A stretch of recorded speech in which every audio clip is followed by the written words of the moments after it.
ఎక్కడికి రెడీ అవుతున్నావు? ఫ్రెండ్స్ తో రెస్టారెంట్ కి వెళ్తున్నాను. ఎలా ఉంది? వెళ్ళరా. పెళ్ళే ఆడదా నువ్వు ఎలాంటి బట్టలు వేసుకోవాలో తెలీదా?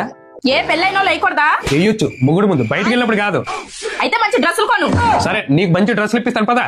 అవునండి, క్రిస్మస్ సందర్భంగా శుభం డ్రెస్సెస్ వరల్డ్ వారు మంచి ఆఫర్స్ అయితే పెట్టారండి. ఇక్కడ 4 ప్లాజో ప్యాంట్స్ వచ్చేసి కేవలం 500కి ఇచ్చేస్తున్నారు. అలాగే బ్రాండెడ్ లెగ్గిన్స్ 3 వచ్చేసి కేవలం 500 మాత్రమేనండి. ఇంకా ఈ కార్డ్ సెట్స్ అయితే 3 వచ్చేసి జస్ట్ 1000 రూపాయలకి ఇచ్చేస్తున్నారు. అలాగే మన ఆడవాళ్ళకి ఇష్టమైన నైటీలు 4 వచ్చేసి కేవలం 500కి ఇచ్చేస్తున్నారు. అంతేకాకుండా వీళ్ళ దగ్గర 365 డేస్ అవైలబుల్ గా ఉండే ఆఫర్స్ రీస్టాక్ అయ్యాయండి. అందులో వచ్చేసి 500 వర్తున్న అంబ్రెల్లా టాప్ వచ్చేసి జస్ట్ 200 కి ఇచ్చేస్తున్నారు. అలాగే 800 వర్తున్న పార్టీ వేర్ అంబ్రెల్లా టాప్ అయితే జస్ట్ 250 కి ఇచ్చేస్తున్నారు. అలాగే 1000 రూపాయలు వర్తున్న 3 పీస్ సెట్ జస్ట్ 499 కి ఇచ్చేస్తున్నారు. ఇంకా 1500 వర్తున్న పార్టీ వేర్ 3 పీస్ సెట్ వచ్చేసి కేవలం 699 కి ఇచ్చేస్తున్నారు. ఈ ఆఫర్స్ వచ్చేసి డిసెంబర్ 20వ తారీఖు నుంచి 24 వరకు ఉంటుందండి. కేవలం 5 రోజులు మాత్రమేనండి. అడ్రస్ వచ్చేసి రాజమండ్రి ఏవి Apparao road Bible church opposite Amul ice cream పక్కన ఉంటుందండి మన శుభం డ్రెస్సెస్.